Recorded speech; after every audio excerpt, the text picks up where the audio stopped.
Fortune 500 के बारे में तो आपने सुना है ना, फॉर्च्यून 500 कंपनीज, उसमें से कई सीईओज के इंटरव्यू मैंने सुने हैं। एक ऐसा ही इंटरव्यू मुझे याद आ रहा है जिसमें कि एंकर ने सीईओ से पूछा था कि the person to whom you are paying more than 10 crore rupees in salary per annum, what do you ask them in their interview.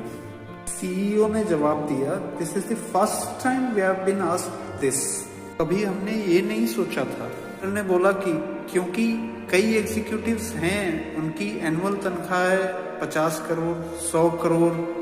एक बहुत बड़ी सॉफ्टवेयर बनाने वाली कंपनी है ओरेकल, उसके सीईओ हैं एलिसन, आपने सुना होगा। ओरेकल कंपनी है, आप नेट पे जाके ओरेकल डालना, एलिसन नाम डालना और उनकी तनख्वाह देखना। पिछले 5 साल की उनकी एवरेज तनख्वाह है $400 million per year. Silence. $1 million is 70 crore rupees. So $400 million is 2800 crore rupees per annum salary. अभी आपने सुना होगा सुंदर पिचाई का, गूगल के सीईओ, पर डे की सैलरी 3.5 करोड़। फाइनेंशियल ईयर की उनकी सैलरी 1285 करोड़ थी।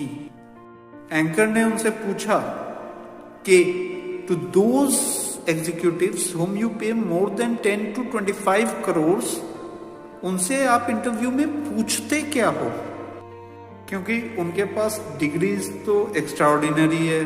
कोई डबल MBA है हार्वर्ड से, कोई कहीं से। एकेडमिक्स तो पूछना नहीं है। इतनी तनख्वाह देते हो तो 10-15 साल का अनुभव तो है ही उसे। 10-15 साल में 50,000 करोड़ 10 लाख करोड़ का तो टर्नओवर किया ही है उन्होंने। ऐसी कंपनीज में बड़ी बड़ी पोजीशंस पे वो रहे ही हैं। उनको नेटवर्किंग के बारे में पूछना नहीं है, एडमिनिस्ट्रेशन के बारे में पूछना नहीं है, HR के बारे में पूछना नहीं है, मैनेजमेंट के बारे में पूछना नहीं है, ग्रोथ के बारे में पूछना नहीं है। तो आप पूछते क्या हो उनको इंटरव्यू में। सीईओ ने बड़ा ही अच्छा जवाब दिया कि उन कक्षा के लोगों को जिन्हें हम इस प्रकार की तनख्वाह देते हैं, उन्हें हम सिर्फ एक ही सवाल पूछते हैं इंटरव्यू में। Anchor was like very surprised. कहा एक ही प्रश्न पूछते हैं? सीईओ ने कहा हाँ, हम एक ही प्रश्न पूछते हैं ऐसे लोगों से इंटरव्यू में जिसका कि वो 25 से 30 मिनट में हमें जवाब देते हैं। It was more surprising. The anchor said, what do you ask? The CEO said, हम एक ही प्रश्न पूछते हैं और वो ये पूछते हैं कि describe a big failure in your life and how did you handle it. प्रश्न क्या पूछते हैं इन कक्षा के लोगों को? Describe a big failure in your life. के परफॉर्मेंस के बारे में तो हमें कुछ नहीं पूछना है कि मैं पहली कंपनी में था, वहाँ 200% सेल्स बढ़ा दिया, दूसरी कंपनी में था, वहाँ 500% ग्रोथ कर दिया। हमें नहीं सुनना है, वो था। आप लोग जितने भी यहाँ बैठे हैं इंटरव्यूज के लिए, सबके पास ऐसी परफॉर्मेंस स्टोरीज हैं। ये कॉमन है, ये हमको नहीं पूछना। पूछना क्या है?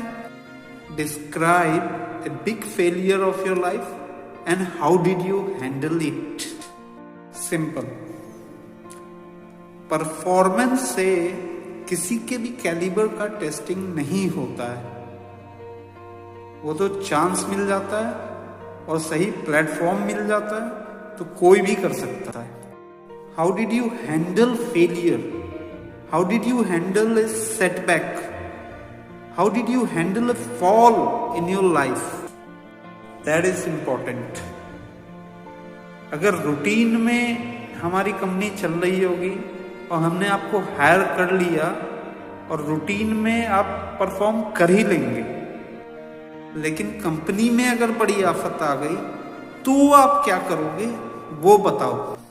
सीईओ ने कहा कि 25-30 मिनट के जवाब में उसने किस तरह के प्रैक्टिसेस या अप्रोच अप्लाई किए उस पर हम ध्यान नहीं देते हैं। उसने किस तरह का एटीट्यूड रखा, हम उस पे ज्यादा ध्यान देते हैं। What we see is not the approach he follow to come out of the failure or the thought he kept during the failure, but the attitude that he kept when he made failure. तो महान लोग ऐसी परिस्थिति में इस प्रकार का attitude रखते हैं। How do we handle failure in our life? Failure handle करने में एक ही शस्त्र आपके पास रहता है, वो है आपका एटीट्यूड। ऐसी परिस्थितियां जीवन में आएंगी जब आपके फोन में 400 नंबर होंगे और किसको फोन करूं उस तकलीफ में आ जाएंगे आप। Even if you are the Sahara of thousands of homes and you are lying बेसहारा इन तिहार फॉर 4 years, किसको फोन करूं ये आप सोचोगे। So attitude is what matters during failure, that is when we meet failure in our lifes. Thanks, bye.